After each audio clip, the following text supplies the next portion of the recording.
This week on the Push Pull Loads podcast, if we had 3 months to start it all again, what exactly would we do? Also, if you're listening to this and you think somebody else could benefit from it, then give us a share. Tell us that you're listening on Instagram. Share it to your stories. It means literally the world to me and Dan. And thanks for listening. And 3, 2, 1. Do they celebrate Halloween in Dubai then? Hey guys, welcome to the Push Pull Legs podcast with myself, Damik. And me, Tom Hall. What's going on, buddy? Just realised the microphone was quite away from my face then, so I apologise if that got a little bit louder as I moved towards the microphone. But yes, they do. Yes, there is Halloween in all the shops and everything. So there's quite a lot of Western influence here, but without the Western influence, it wouldn't be a thing, no. So it's kind of like, yeah, it kind of is, but also it wouldn't be if not. And as you know, mate, I'm a Grinch about anything celebratory, so I'm not a big fan of Halloween in the slightest. I just don't give a shit about it. Loser. I just think it's so overrated, and I just don't understand why we're so big on the American way of doing things. But hey, you know, it's just fun. In the sake of fun, Dan, you can dress up as a boring bastard, and then Isabel can dress up as a pumpkin. But what we really want to know is what will your little doggies be dressing up as? That's what we really hot dogs. Basically. Just get like just get the bun on the outside. You know, yeah, that's it. That's what we get in American. Yeah, that's what. Oh no, I won't. I'll be afterwards, won't I? Yeah, strange. It was just amusing because I was walked past the shop and it was all Halloween stuff, and I was like, oh, it is, isn't it? I mean, the thing that strikes me as odd is that I've seen stuff in the UK anyway, from people posting about Christmas before I saw stuff about Halloween. So it's like they post Christmas stuff and they go, oh, hang on a minute, we forgot about that. Let's do Halloween. Or they post it at the same time. I just find it a bit strange. But yeah, like I said, each to their own, you know. But it's a bit much, isn't it? It is a bit much, like Christmas stuff.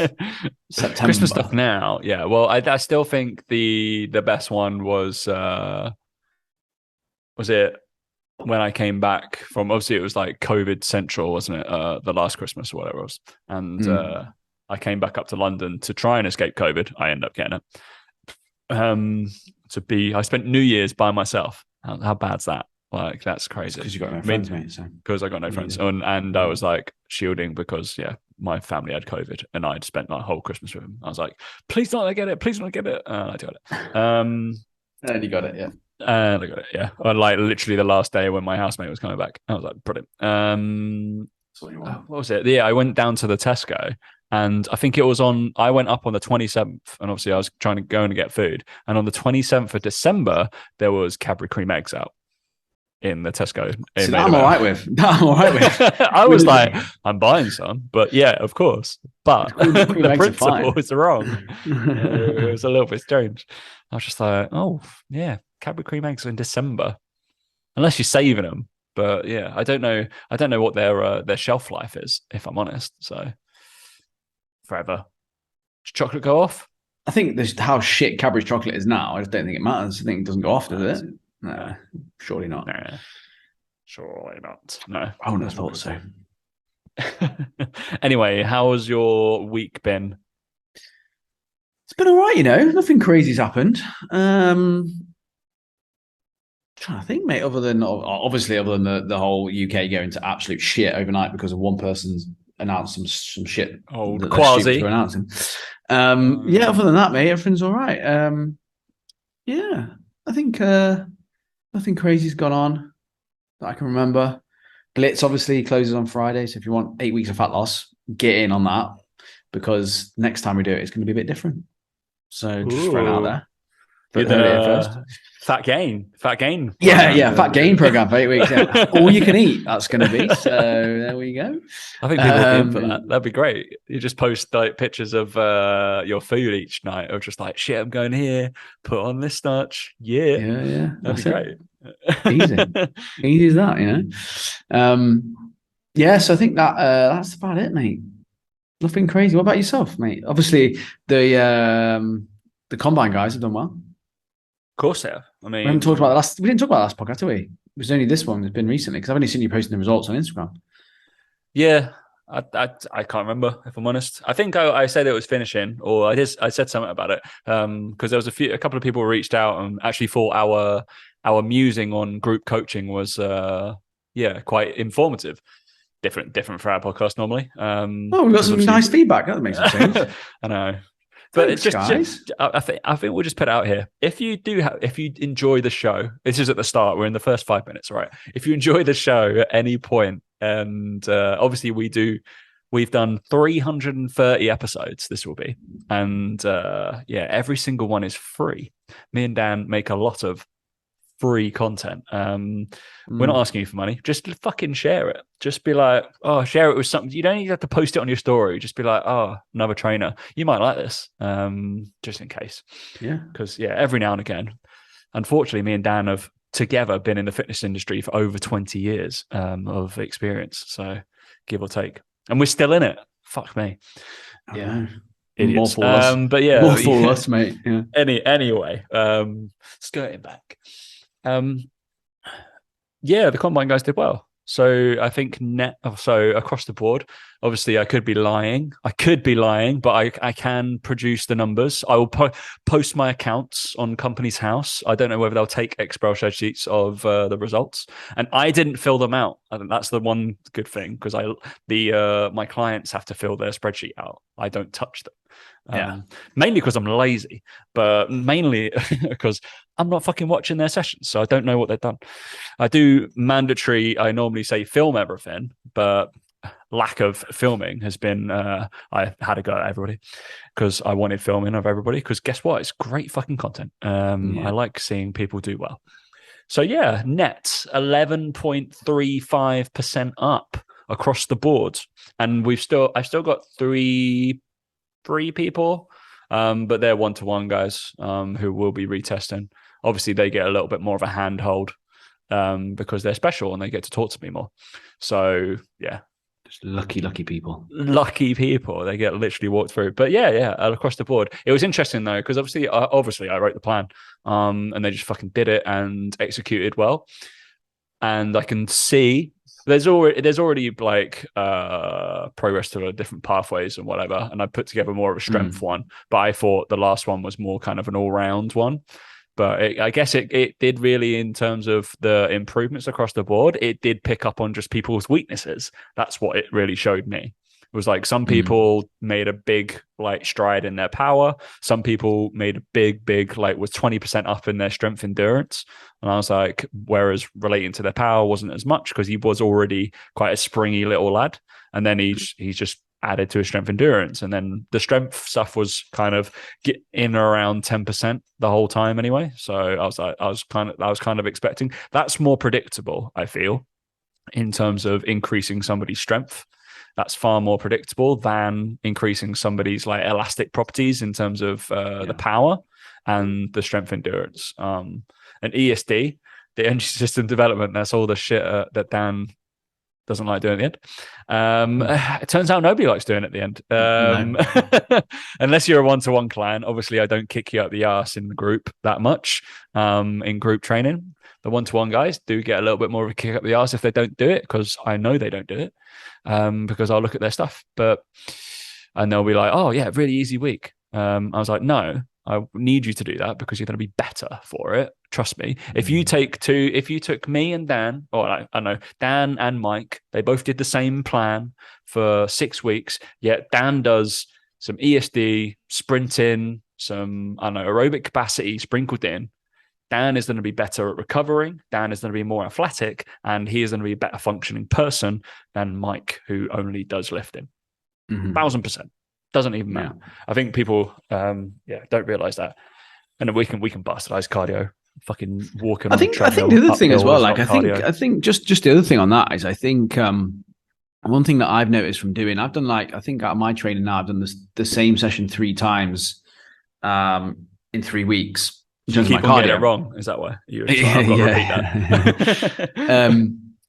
And I tell you what, the thing that I find odd about those numbers that you've just described there is that I think the ESD stuff is the stuff that you improve on the quickest. But obviously, people haven't done it as much. But I've noticed after 3 weeks of doing it, like the improvements I've seen. Like I remember the first time because I was using the assault bike, right? I'm doing the assault bike stuff, so I use RPM as a gauge for kind of like intensity and progress. And I remember the first time I did it, I was like, had to keep I think it was a 55 RPM steady for a minute, or for 20 calories or something like that. And I was like, fuck me, this is a bit much. And then the other day I was doing it and I was doing 65 RPM and I was like, this is fine.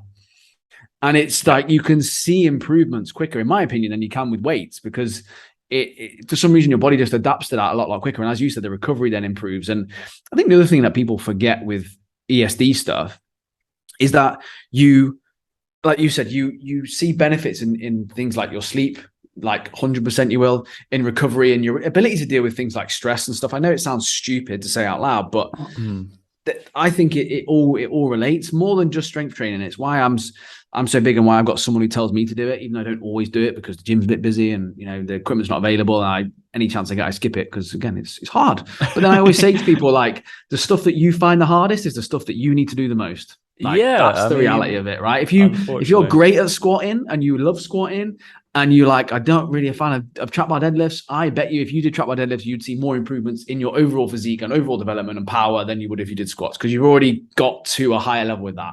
Same with the cardio stuff. It's just, you just would benefit from doing it if you hate doing it. It's that simple because you've resisted it for that long. You're that, untrained in it. And that's what I always say to people. It's like with anything though.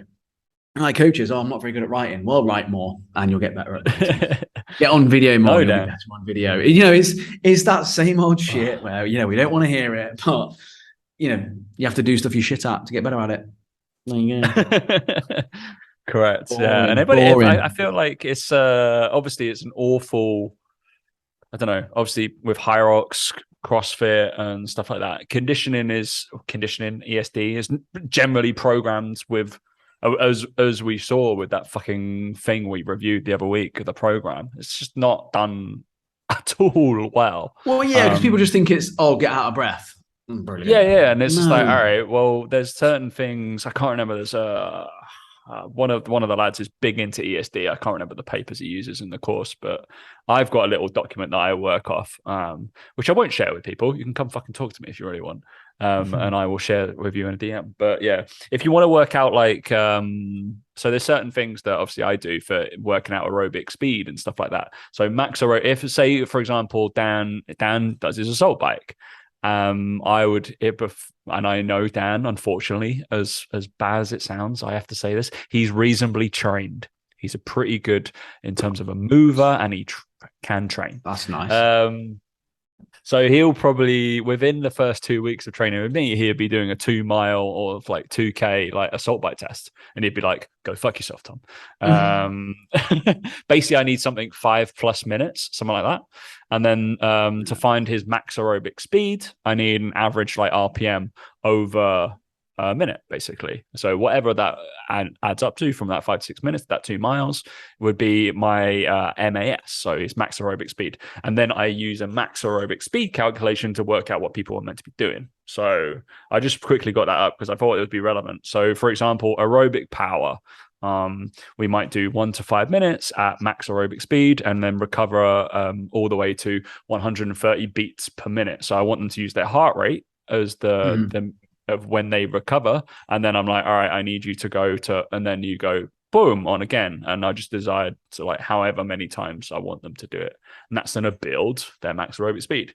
And we're relating that to the variable is the fucking the thing we're working to is heart rate, because that's how we're building aerobic capacity. So might as well do that. So it's interesting when people don't really take that into account. So it's obviously something we do with watt bikes, right? And then we would have done throughout our careers with those in terms of wattage and power outputs and stuff like that, because we know, all right, zone 2 would be something you're able to, I think is it zone 3? You should be able to sit in zone 3 for like 4 hours or something like that, mad. And then something like zone 2, you can sit that long, but it relatively equates to kind of your beats per minute and your heart rate and your breathing and stuff like that. So that's how you use it with watt bikes and zones and stuff like that. But yeah, it's getting nerdy, Dan. But certainly something that people can program better instead of going, off you go. Yeah. But that's how I would tend to program the off you go method in the first couple of months.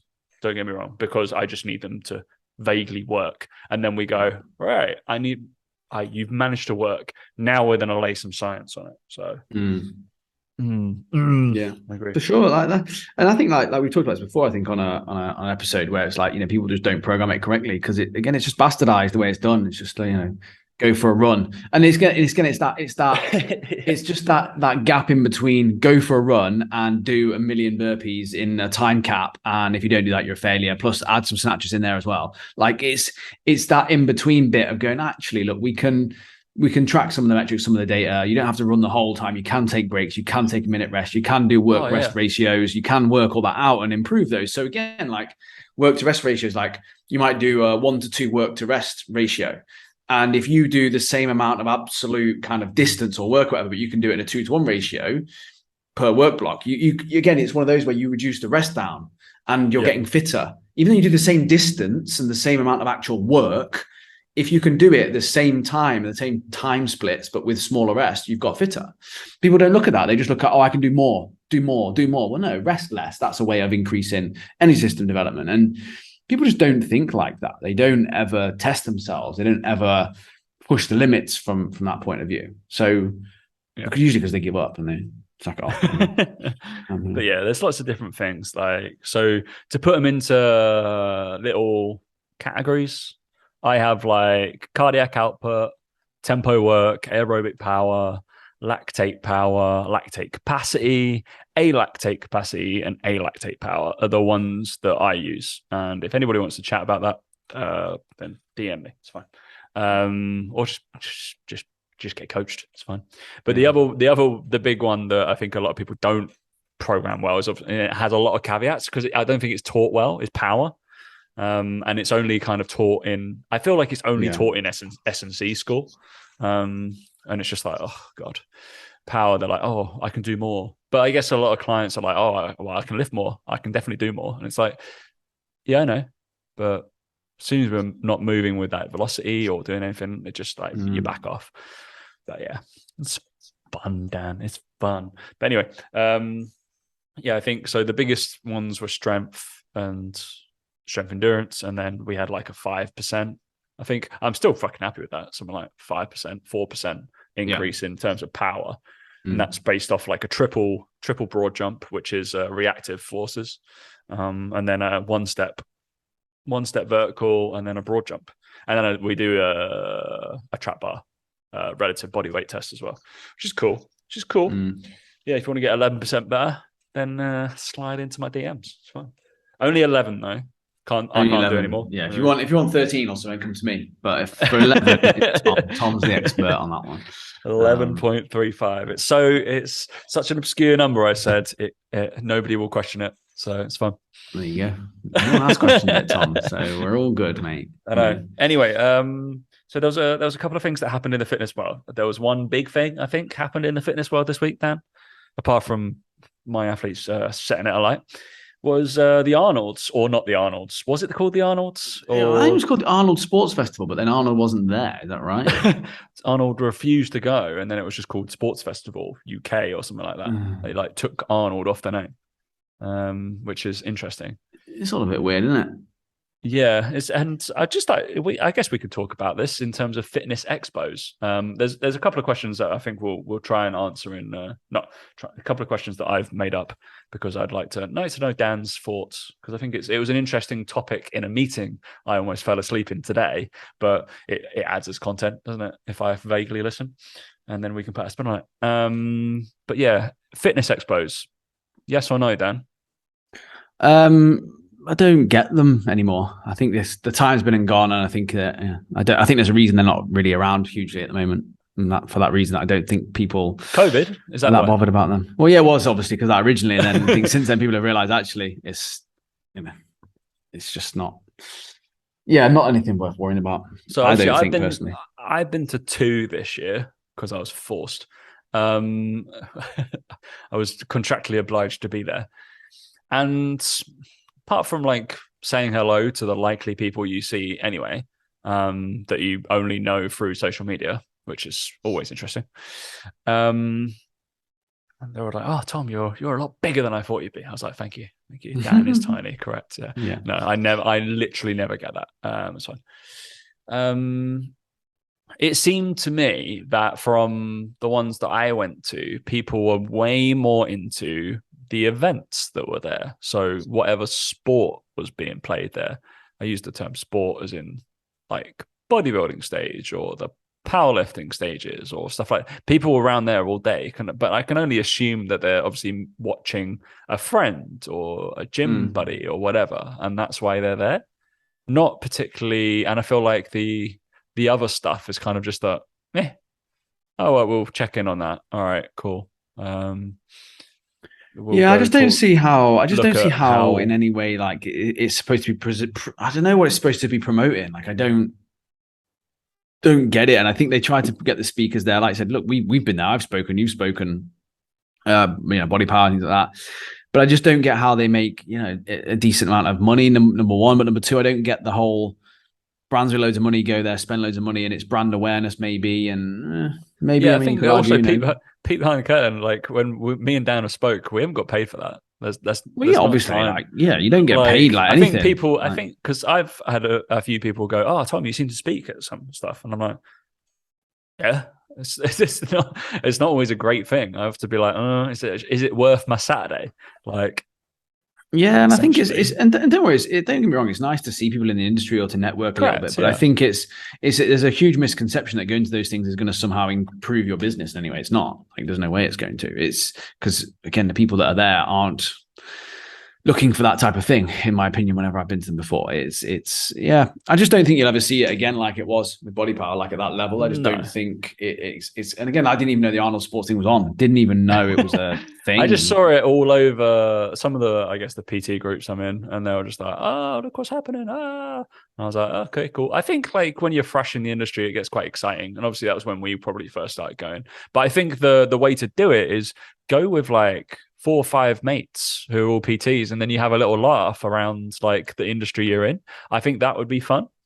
I don't recommend like probably going to go and learn and stuff like that. I get that there's a lot of talks on and stuff like that, but guess what? Was it the NEC? Was it the Arnold Sports Festival? Probably. So it wasn't the same place. Like, it was the same sort of looking thing as Body Power, essentially. Correct. Yeah.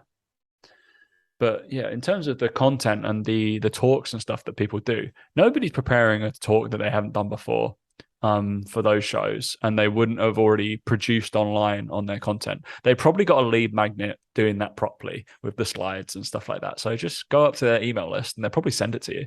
Like that's the case. It's like I prefer listening to a podcast, and I will take that because I'm in my environment and blah blah blah blah going through there. So yeah.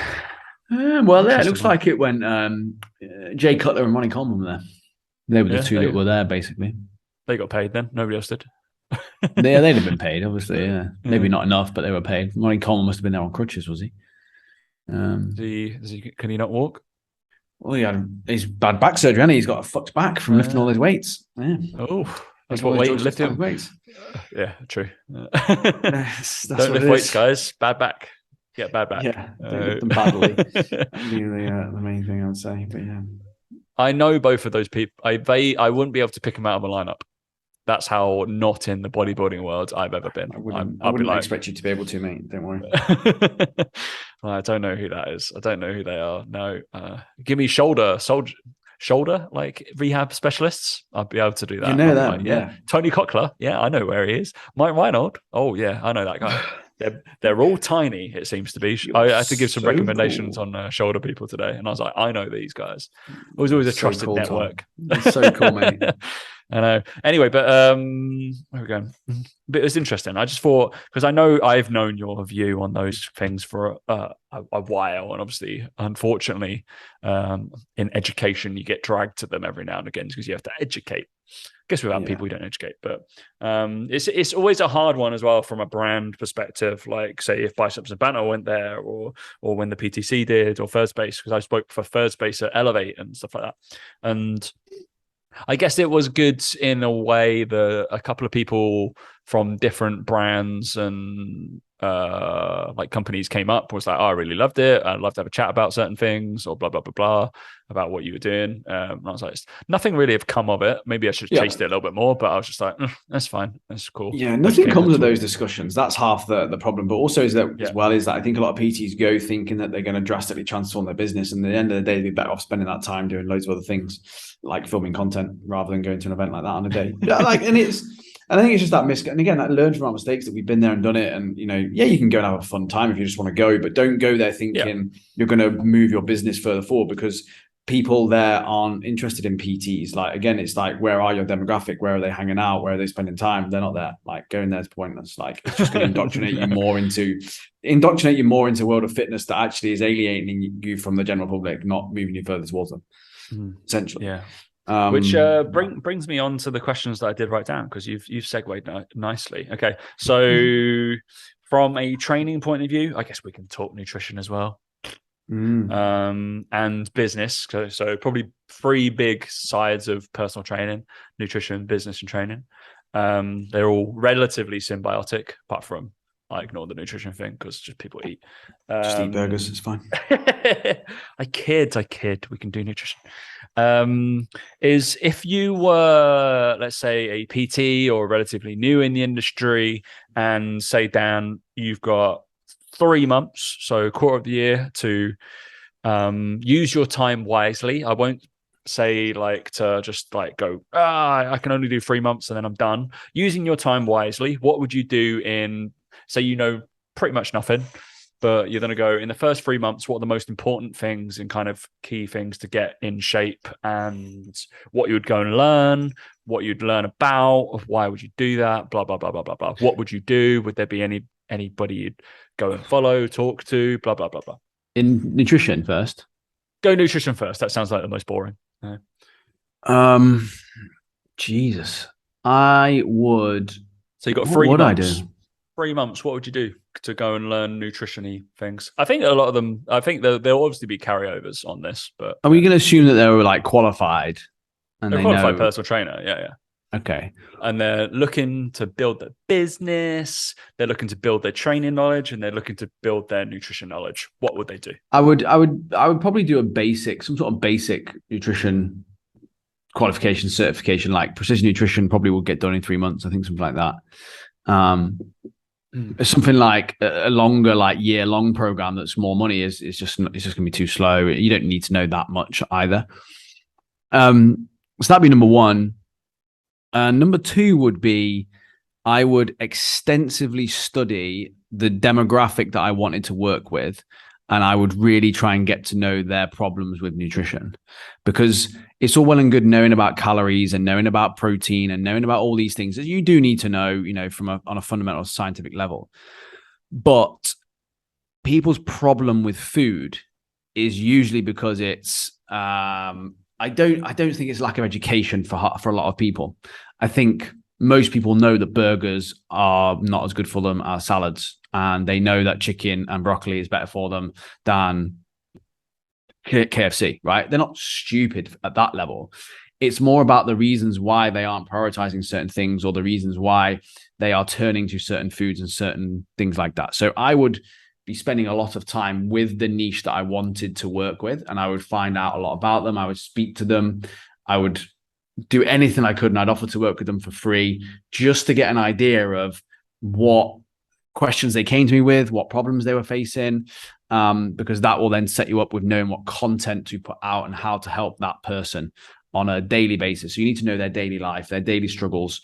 And again, their daily struggles aren't, I need to get more protein in. No, that's the solution to their problem. Their problem is that they go after quick energy fixes all the time. They never prepare any food. They don't actually have some sort of structure. And they are super stressed and super anxious and have no idea where to begin. That is the problem. The solution is, well, they need to eat more protein. But people posting videos saying, here's how to eat more protein. Not really going to help. It's not going to, and they don't need, and they also don't care about why protein is good for them. They don't give a shit. They don't care. They just want the benefit of it, which is that they'll feel fuller. They won't crave things anymore. Great. That's what they need out of it. But they don't need to be told why they need to eat more protein because it's better for their muscles and recovery. They don't care. They don't give a shit. You have to sell them with the thing that they want out of it. which is weight loss usually and things like that, right? So I think there's a key thing there with nutrition of understanding the actual problem that people face. And like I said, it's not that you need to understand more about calorie deficit or protein or carbs or fats or timing of foods and things like that. It's understanding the root cause of the problem as to why these people that you want to work with aren't focused on their nutrition right now. So speak to them, ask them that question. Speak to those kind of people. I guess it's like go research, I guess. Speak like, to like so people say all the time. People. Yeah, people say all the time, like, oh, yeah, it's easier said than done. Where do you find it, right? So when I did copywriting mentoring, one of the things that we got told for research is go on Reddit. They said Reddit is the best place to look for problems. People are typing in all the time, I can't lose weight. I'm a 40-year-old mum and I can't lose weight. Can someone help me or whatever? And you just get reams and reams and reams of people saying, yeah, I struggle with this. I struggle with that. The problem is this. You spend 2 hours on there, and I guarantee you'll come away with a much, much better understanding of what your target market has a problem with in terms of their nutrition. And if you don't, you haven't looked hard enough. You've just skimmed it. And this other thing is again, coaches would rather sit there and read a textbook on nutrition and feel like they're moving towards understanding more and being able to help their clients, but they don't. But that doesn't help in any way, shape, or form. That's procrastination, and that's actually just burying your head in the sand and pretending that you're working when you're not. You're far better off understanding the human being that you want to work with than you are about understanding the scientific principles of nutrition. Because if you don't understand the human being and their problems and what they face on a daily basis, you can't help them with their nutrition anyway. So it's fucking pointless knowing more about their nutrition. So many coaches dive deep into more qualifications, more upskilling with science, more understanding all those nutrition qualifications. They need to understand human beings. And the best place to do that is to find out what their problems are, because you can then help them. Bear in mind, this is the first 3 months, Dan. Yeah, no, honestly, like, but that is the best place to start. Yeah. Because then what happens is you work with enough people, because you understand their problems, that they start coming to you with questions about their nutrition, and you go, shit, I need to upskill my nutrition a bit more. But you've already got some clients because you can get results people because you understand them. To do it that way around. But most do it the opposite way around. They do all the nutrition qualifications that take 2-3 years, spend all that money, and they still don't have any clients. It's like, well, because you don't understand the human being. You think it's all about the food and about crisps or cucumber or chicken, and it's not. It's not about that. Is it me, or have you got random like things? No, they weren't random. Have you got like all began with C? I was like, have you got the letter C? Apparently Dan's calendar, like, I don't know, is it like where do they toilet paper or something like that, and you have to use this many words with the letter C. And yeah. I don't know where that came from. Oh dear. I was like, has he just opened like one of Isabel's old baby books? And was like, oh, we landed on the letter C, or just like reminiscing. Interesting. There you go. I guess we can move on to training. I'll take the mantle vaguely. In terms of 3 months, I think it's a similar thing. If you have 3 months to learn, like, number one, I would say I think the niche thing applies for fucking everything, all right? So learning about the people that you want to train, but probably where the nutrition thing you won't be able to do, but training you could be able to do this, is go observe the person who is training the demographic that you want to train, I would say. And within the first month, you want to observe them maybe 3-4 times, once a week maybe, and just go and learn what the fuck they're doing and why they're doing it and how they're doing it and what they're doing, like, with those people in those sessions, or if it's online, blah blah blah. Go talk to that person. They're more likely to talk to you about it, because that's going to be a case of, like, say, for example, if you want to come work with footballers, you could come talk to me and Dan, because we've worked with footballers. I still work with footballers as online, like, clients. That's the case. Because you're like, all right, you want to train footballers, like, how do they train? What is best for them? And then in terms of if you're coming with the fundamentals and not coming in with a lot of, like, I don't know, knowledge on training, I think things that don't take 3 months is going to be, I would probably go obviously the PT core, but probably just the training side, because that's my side. But if there was like an industry known, the CFSC is like the Mike Boyle method stuff is probably more in terms of a comprehensive way of training. But it totally depends on your niche, I would say. And if you're like, I want to be with bodybuilder, then go do some sort of bodybuilding based course. If you want to be a CrossFit hybrid athlete coach, then you go do something like that. That's fine. That's absolutely fine. It might be heap of shit, but it'll be fine. Okay, it's learning about your demographics, learning how they're trained. I think with that, I think that most people though would work Gen Pop though, right? I think that'd be the best place to go again in terms of people who are going to spend money on PT and stuff. And again, my recommendation for that would be to find the safest bang for your buck exercises done with the least amount of equipment.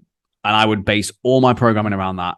And I would get a lot of people, again, just thinking out loud, I would want people in the gym who maybe they're a bit anxious, not really confident. I want them to feel that they can trust me, that I know what I'm doing.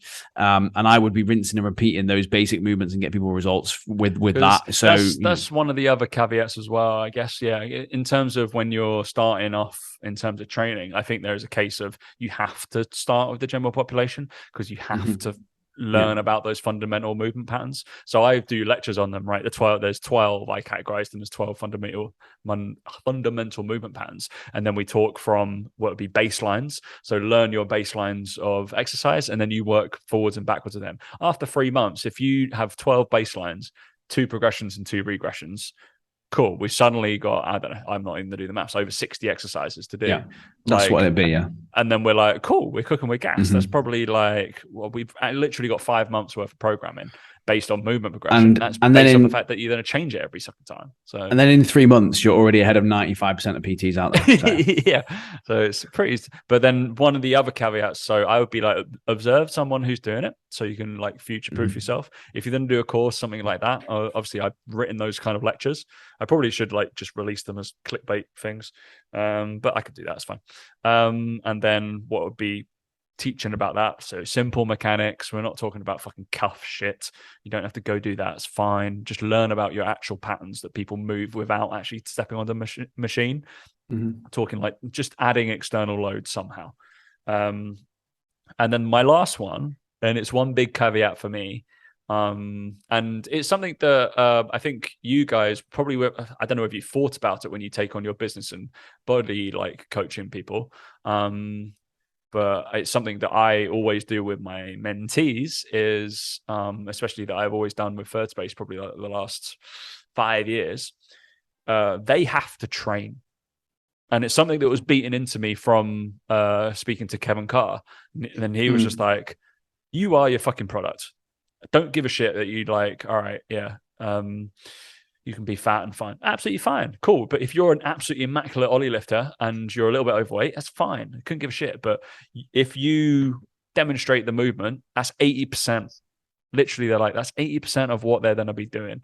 And if you're unable to coach that, and just by doing that, yeah, that's going to suck, right? So I would be like, cool. For those 3 months, you're going to follow 3 structured 4-week programs. Yeah, that's what you're going to do, and be meticulous with it and just do it. Yeah, it's one of those we do offer it to our coaches, but a lot of them will be like, "Oh, I'm all right with that," or "I've got that covered," or someone, or they might have another coach do it for them as well, which again is okay, I suppose. But yeah, I always prefer it when I do that for them because I think it's important. I think it's really important. Yeah. But some people don't. Yeah, which is fine. It's just good. Especially it's a little bit odd if you're working with a niche that they want to. You'd be like, all right, fucking hell, I'll just getting a little bit more for whatever I'm paying. So yeah. Yeah. For example, if you want to learn how to train for performance, come just have a chat. Like it's absolutely fine. Jesus. All right, and then business. What would you do in the first 3 months? From a business point of view, I would be. I would tell you what I would do 2 things.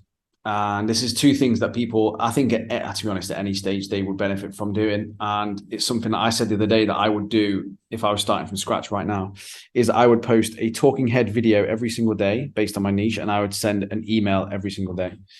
And people will go, oh, what's the point? There's no one listening. There's no one watching. Well, what better time to post your worst content then? Yeah. What better time? And the only videos after that are gonna happen is that they're gonna get better. It's the only thing that can happen to them.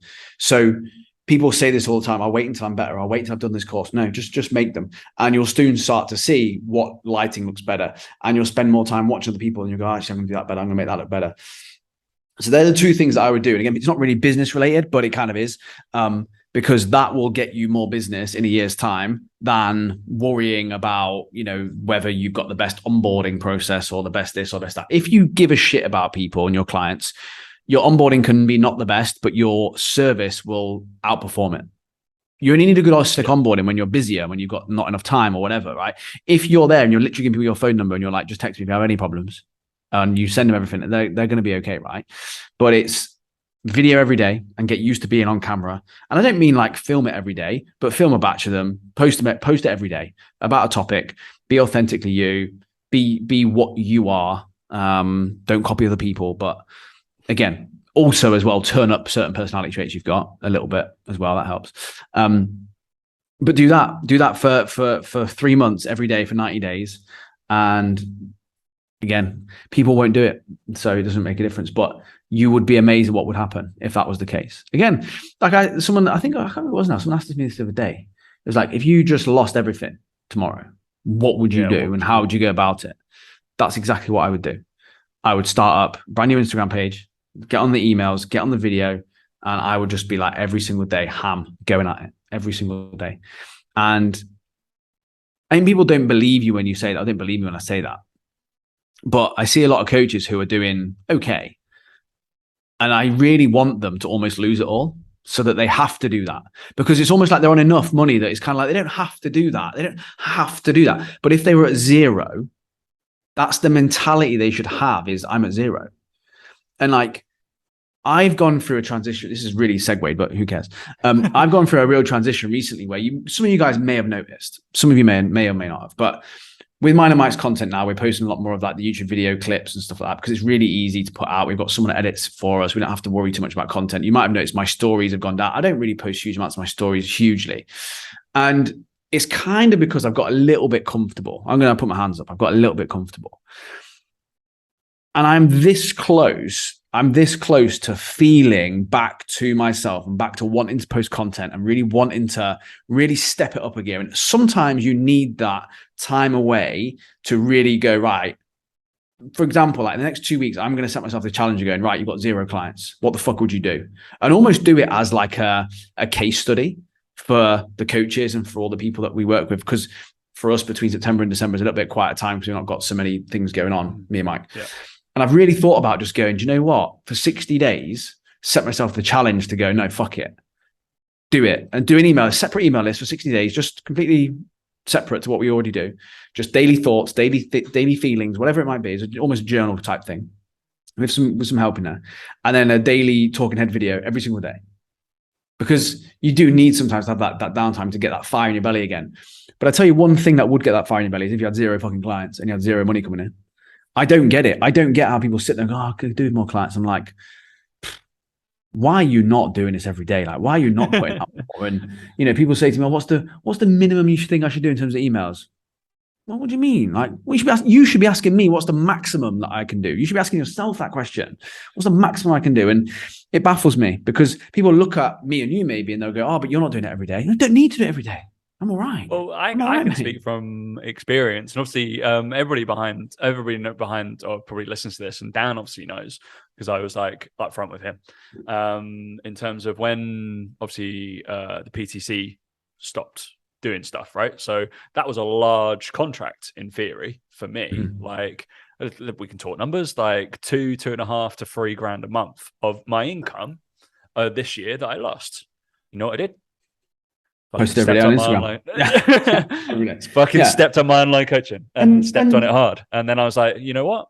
Took on 10 clients in about 6 weeks. So this is the difference though as well. The difference here though is what I will say with you is that you know exactly who you're speaking to, you know exactly what to say, right? And your content's bang on. So there's that, right? Which helps. And that does help. There's no doubt about it. But that's also because you've also got 800 posts from before then that you kind of know what you did wrong or what you need to improve upon. Yeah. And I bet you feel more confident now. You've posted almost every day for 60 days. You like, my videos are loads better. The content's better. Well, I know what looks better, what gets more engagement. Today, right? Literally, I was walking down, and I probably will, I don't know. And I would have no problem, literally, when I was just walking back home through Regent's Park, to be honest, just putting up me chatting about fucking sled work. I've got no problem putting that on my actual feed now. I was just like, you know what? I probably will put some of these on. And I'll just be like, it's just me chatting. It's fine. That's absolutely fine content for me because that's me. It's talking head video. It's unprepared. Fuck it. If you got, I realize there's a confidence of it, and I'm just like, you know what? I know what I'm talking about. I've got that experience. I know what I'm doing. And yeah, you'll have to get there for a certain. You've got the nice little subtitles as well, haven't you? That everyone else has got. What app do they use that on? That's not Instagram, is it? No, it's not Instagram. I can't get captions on Instagram anyway. But yeah, I've noticed everyone's got the little. In Dubai, you can't get the captions on Instagram stories for some reason. No. I use literally an app. It is called Captions. Literally called Captions. I'll show down the. Carry on. It's that one, not the. It's just called Captions. Yeah, literally called Captions with a little. It looks like a little Q, but not. Yeah, because I bought. Why would I see some of this? So I'm part of like a mentorship group as well, and I see like, oh, I don't want to spend 50 quid on this. Just do it. Fuck me. If it's going to make your life a little bit easier. So in terms of some of my reels and stuff like that, obviously you can do reels on Instagram and blah blah blah blah and all that kind of stuff. But I use Video Leap, Light Leap, Art Leap, Photo Leap, and Beat Leap for it was something like 30 quid. I get all of those all year. I was like, all right, done. And then Captions was like fucking. I don't know. It might have been. It's definitely paid for, but not expensive. And I was just like, you know what? That's fine, easy, and all done for you. And it even does the silencing editing for you, Dan. So when you're recording a video, this is just people just going off a tangent, isn't it? When you're recording a video, don't like obviously you muck up, but it literally it clips it for you. Like so, you just go silent when you fuck up, and then come back with it, and it clips it all. And then you can just delete what you want in it. And I'm like, this is magic. All right, I'm doing that. There you go. Saves a lot of time. So very good. Very good.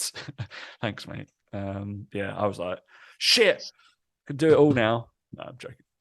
But it's one of those things though where I just think people want the magic and they want to get to someone's video 100 and how it looks, and it's like you cannot do it. You just go from video 1 and you just learn quickly and you make mistakes and all that sort of stuff. But look, that's the reality, and a really simple advice. People won't follow it because people, and again, so what people do is they go, oh, I couldn't do it for 60 whole days, so I gave up on day 23. Well, again, that's the mentality of that all or nothing. Well, I just won't bother then. Well, no, you just go straight on to day 24 and just forget it. Okay, you did 58 out of 60 days. Brilliant. But again, it's that whole thing of just wake up, rinse, repeat, go to bed, wake up, rinse, repeat. And people don't want to hear it, and it's boring, and I get it.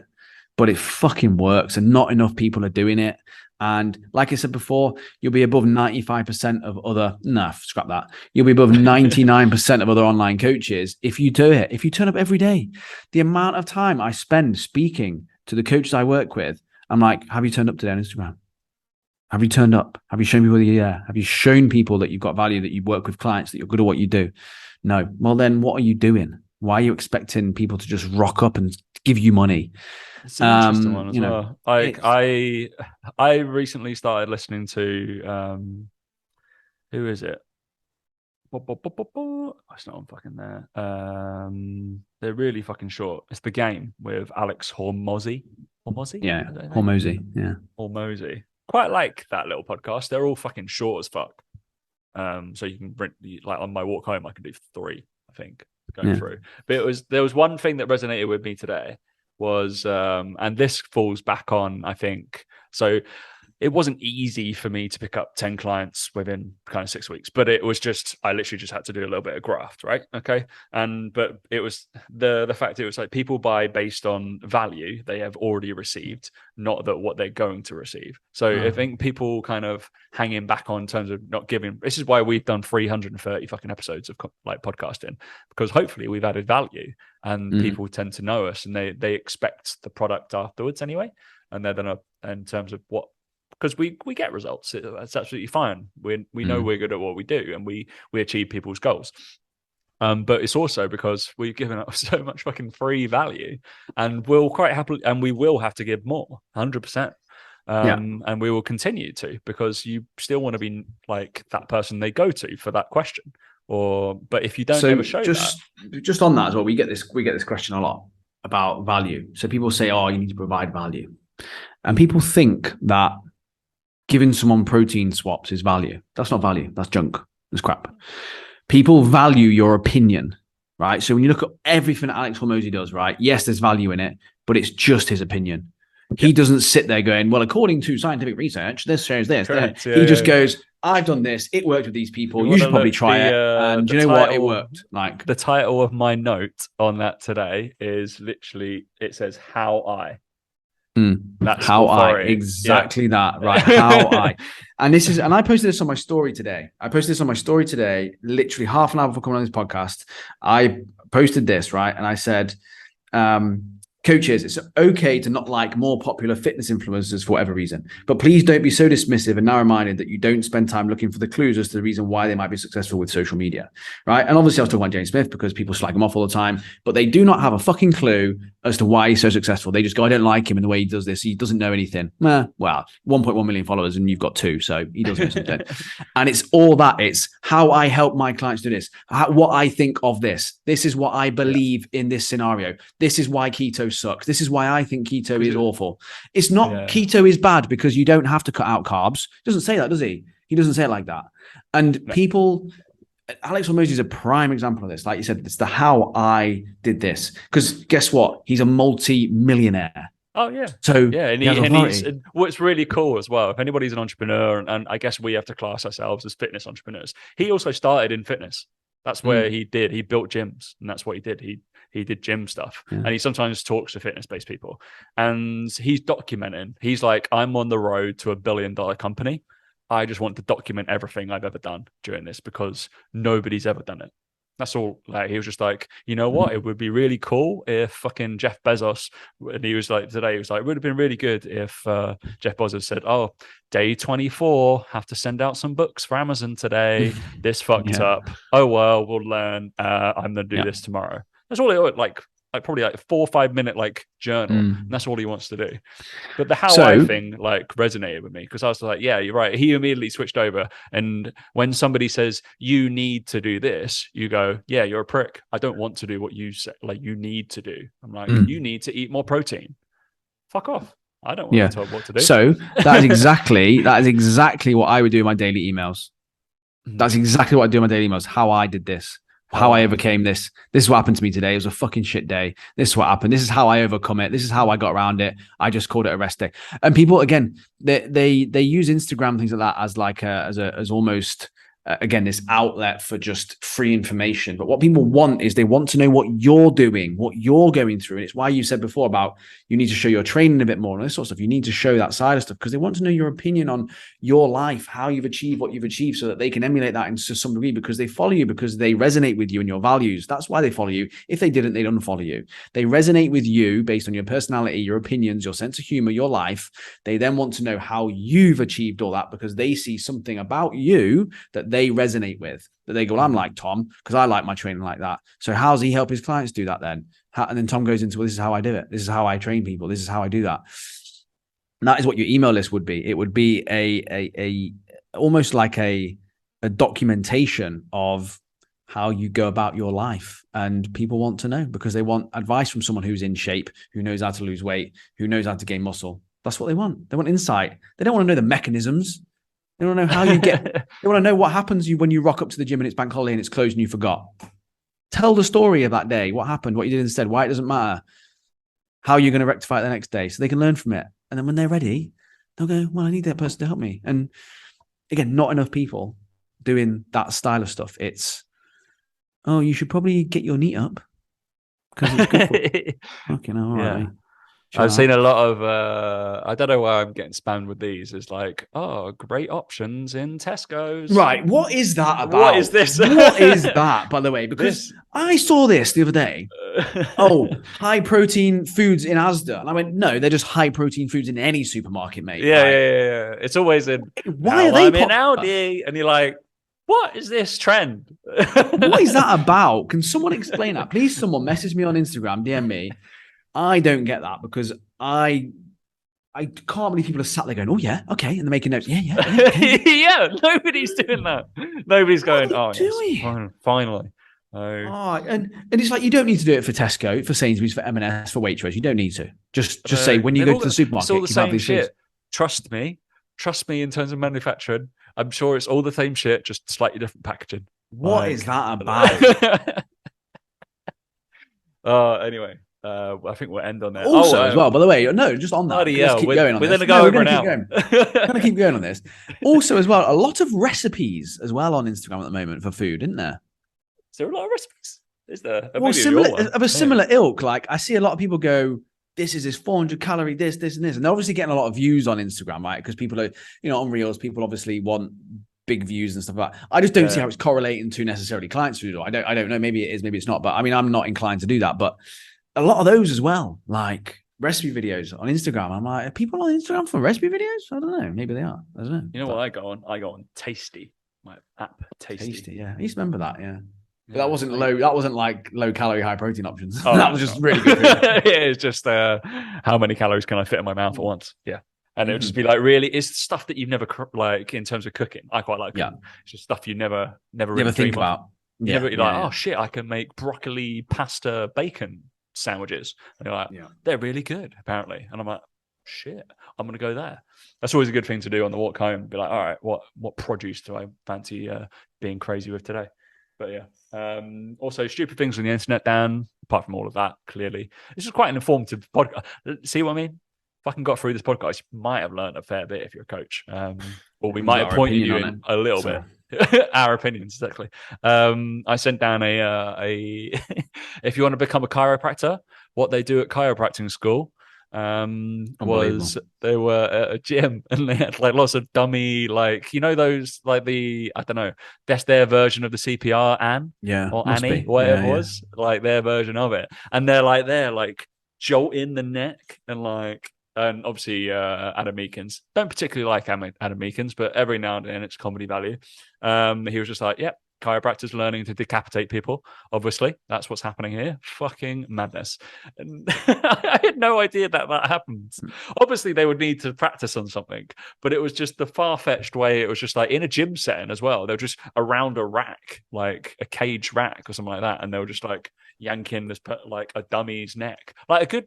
And when I say there were 6 or 7 of them all around, like doing. What? Someone could have put a title on there saying like BJJ or like UFC practice, and I would have gone, okay, cool, yeah. Trying to rip the head off. It looked like it was proper going for like, oh my god.